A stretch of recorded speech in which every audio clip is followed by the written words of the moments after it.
A shark movie without any bite? Meg 2: The Trench isn't making a splash with Rotten Tomatoes critics for some surprising reasons. In 2018, director Jon Turteltaub surprised audiences with his kinetic and intriguing The Meg. Based on Steve Alten's novel of the same name, the film follows a megalodon that pesters a group of scientists and a very exhausted Jason Statham. While it was far from perfect, The Meg was good summer fun, giving viewers a compelling, action-heavy journey to the depths of the ocean. In a landscape littered with superhero flicks and reboots, The Meg was a breath of fresh blockbuster air that featured an all-star cast and a competent narrative about big sharks. What else could anyone want? Audiences around the world were receptive to Turteltaub's nightmarish shark flick, helping The Meg gross over $500 million at the global box office. After proving itself as a global financial success, it wasn't surprising to hear that Warner Brothers was interested in a sequel. Jonas, we've got nothing left. Almost nothing. Ben Wheatley, the auteur behind Free Fire and Kill List, was brought on board to helm the sequel.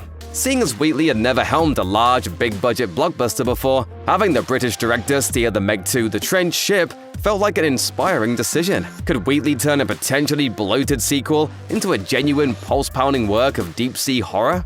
It doesn't look like it. Rotten Tomatoes critics were the first to see Wheatley's Meg 2: The Trench, and they're not very enthusiastic about it.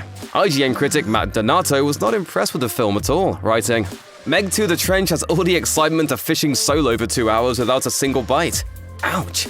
Rotten Tomatoes critics were surprisingly disappointed with how Meg 2: The Trench is occupied with elevating itself instead of fully leaning into its insane premise.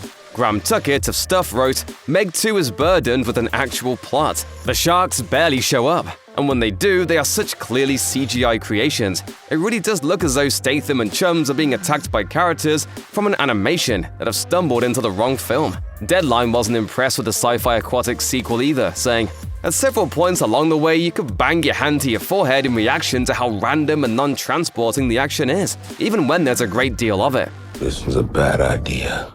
Just a little bit. Well, a movie about giant sharks certainly won't appeal to everyone.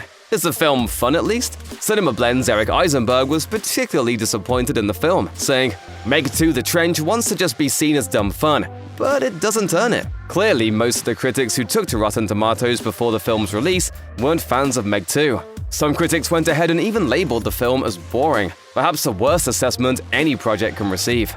But despite the mediocre reviews, Meg 2: The Trench still has some fans in its sunken corner. Callum Marsh of the New York Times had a few positive sentiments about the film, saying that the sequel features a spark of wit that fits in effortlessly with its narrative. Katie Walsh of the St. Louis Post-Dispatch also acknowledged the film's shortcomings, but couldn't help but come around to Wheatley's chaotic vision as it wrapped up, writing, "About halfway through Meg 2: The Trench, this self-serious sequel suddenly becomes funny, leaning into the slippery silliness of a summer shark flick." Liz Shannon Miller of Consequence put it bluntly, reminding viewers that this is ultimately a movie about giant sharks, saying, "Meg 2: The Trench is a far more coherent entry in the genre than others, with effects work that's several notches above the rest." While most Rotten Tomatoes critics are sour on the Meg sequel, there are a few that find the film compelling enough. Will these mixed and negative reviews impact the film's box office? Only time will tell.